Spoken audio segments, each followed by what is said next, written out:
حسن نے کانپتے ہاتھوں سے انگوٹھی پکڑی اور سلیم کی طرف دیکھا. سلیم ابھی تک کھڑا تھا. اس کی زبان بند تھی مگر آنکھوں میں نفرت کی آگ بھڑک رہی تھی. حسن تیزی سے شہر کی طرف بھاگا. راستے میں اس کا دل زور زور سے دھڑک رہا تھا. وہ سوچ رہا تھا یہ انگوٹھی آخر ہے کیا؟ شہزادی کہاں ہے اور بادشاہ اپنی بیٹی کو کیوں چھپا رہا ہے؟ لیکن سب سے بڑا سوال، میں ایک غریب لڑکا لکڑ ہارا یہ سب کیسے کر سکتا ہوں؟ حسن نے اپنے رب پر بھروسہ کیا اور قدم بڑھاتا گیا.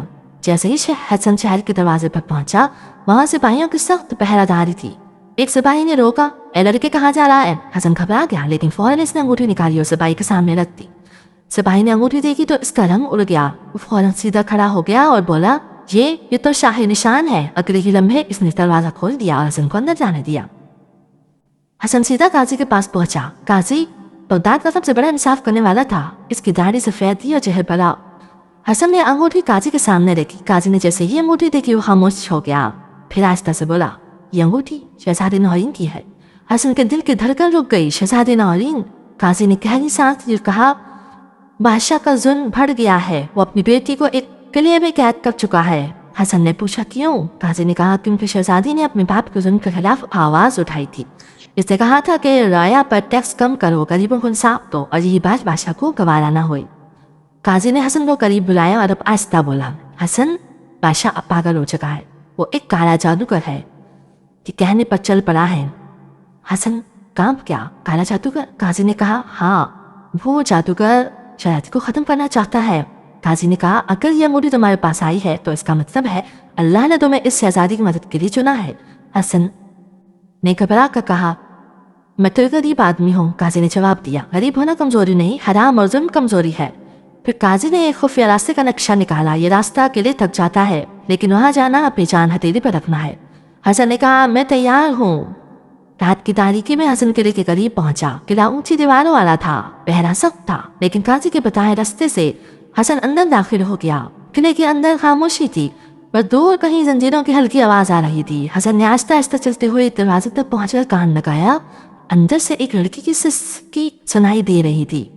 حسن نے آہستہ سے دروازہ کھولا اور اندر داخل ہوا. وہاں ایک لڑکی سفید لباس میں، سر پر دوپٹہ، چہرے پر تھکن لیکن آنکھوں میں عجیب سا نور اور ہمت تھی. یہ تھی شہزادی نورین. حسن کے قدم رک گئے. شہزادی نے چونک کر کہا اور ڈر کر پیچھے ہٹ گئی. تم کون ہو؟ حسن نے فوراً انگوٹھی آگے کر دی. شہزادی نے انگوٹھی دیکھی اور اس کی آنکھوں میں آنسو آ گئے.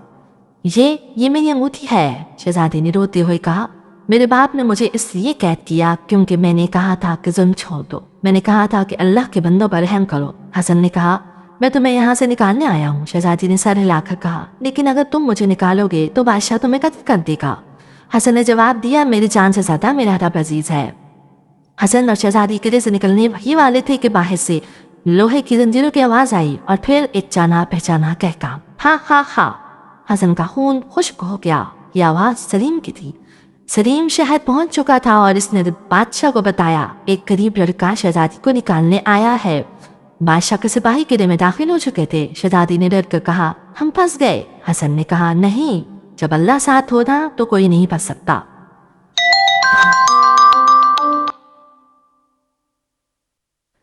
دروازہ ٹوٹا اور 10 سپاہی اندر گھس آئے. ان کے پیچھے سلیم کھڑا تھا. اب اس کی زبان کھل چکی تھی. سلیم نے چیخ کر کہا پکڑو انہیں. بادشاہ نے حکم دے دیا کہ دونوں کو قتل کر دو.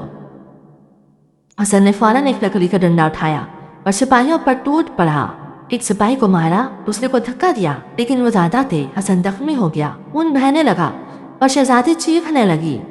اسی لمحے قلعے کے اوپر چاندنی تیز ہو گئی اور حسن کے ہاتھ میں انگوٹھی چمکنے لگی. شہزادی نے حیرت سے دیکھا اور کہا یہ انگوٹھی صرف ایک نشان نہیں، یہ تو قلعے کے اندر نور کی چمک پھیل چکی تھی. انگوٹھی سے نکلنے والی روشنی اتنی تیز تھی کہ سپاہیوں کی آنکھیں چندیا آ گئیں. سلیم پیچھے ہٹتے ہوئے چیخا یہ کیا ہے؟ حسن زخمی حالت میں کھڑا تھا. ایک ہاتھ سے خون رک رہا تھا اور دوسرے ہاتھ میں وہ نور کی چمک پھیل چکی تھی. انگوٹھی سے نکلنے والی روشنی اتنی تیز تھی کہ سپاہیوں کی آنکھیں چندیا آ گئیں. سلیم پیچھے ہٹتے ہوئے چیخا اور کہا یہ کیا ہے؟ حسن زخمی حالت میں کھڑا تھا. ایک ہاتھ میں خون رک رہا تھا اور دوسرے ہاتھ میں وہ انگوٹھی. شہزادی نورین کی آنکھوں میں حیرت بھی تھی اور خوف بھی لیکن سب سے زیادہ یقین.